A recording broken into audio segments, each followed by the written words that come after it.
All right, so I just read an internal memo from Tobias Lütke, who is the CEO of Shopify, and it was pretty eye-opening. It confirmed a lot about what I'm already seeing on the job market as a recruiter. And what it discussed wasn't about future predictions, it was about massive shifts that are reshaping the market as we speak. So here are three job market trends that every job seeker should be aware of. So the first thing he really talked about was AI fluency is the new Excel. So becoming fluent in AI is becoming the baseline expectations. Very similar to how Excel was a must-have skill 10 years ago. And in his post, he mentioned that AI should be a reflexive skill, which means something you can do automatically, like checking email. And if you really think about it, imagine if someone told you they didn't know how to use an email in 2025.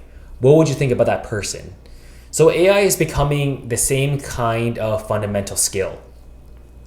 And that means you don't have to be an expert in every tool, but you should be able to show that you've experimented with tools such as ChatGPT, Gemini, Perplexity, whatever's out there. New tools are being released every single day.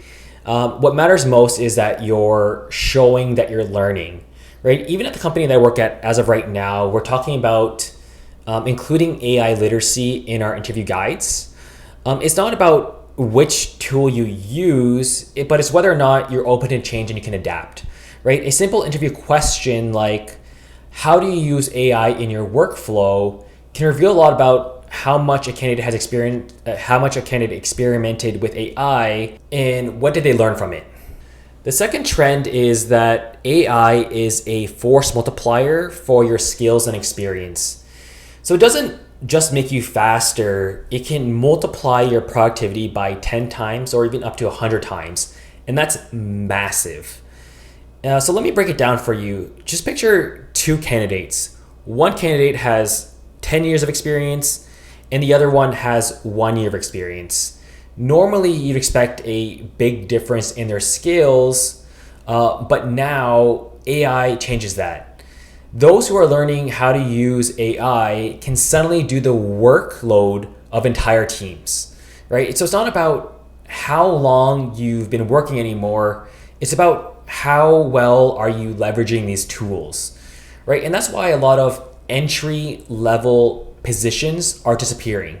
So tasks like admin work and basic reporting, once done by junior staff, are now fully automated and handled effortlessly by people who are able to use like AI pretty efficiently, right? And that's why the gap between top performers and the rest is drastically widening. And the bottom line here is that if you're not learning how to leverage AI in your workflow, you're falling way far behind. The third trend is AI before headcount.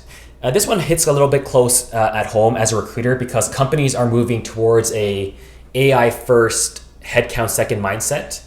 And Tobias Lütke said it best is where teams now have to prove that AI can't do the job before they hire more people. And that's a big shift from the old mindset where more work meant hiring more people. And I've seen examples of companies shrinking from 6,000 employees down to 3,000 without losing any productivity. It's all happening through smarter tooling and automations. And that means hiring is going to be even more selective now. And the box that everyone's working in is getting smaller, and we're all sort of just fighting for the space inside of it, unfortunately. So what can we do? And here's how I think every job seeker and even recruiter should start preparing. So first, everyone should start a personal AI project. So everyone should start playing around with tools like ChatGPT, right? Use them in your day-to-day workflow. Personally, I use it every day, writing emails, brainstorming, organizing my thoughts, even scripting videos like these. And the goal is to build AI until it becomes a reflexive skill, not just theoretical knowledge. Second, I believe everyone should start doing is building a layoff fund. So layoffs are becoming more and more common, right? Unless you're in a unionized government position, having 6 to 12 months of savings can give you some breathing room and time to pivot and also to re-upskill. I call it my fun employment fund. And the third thing I think everyone should start doing is building a digital portfolio.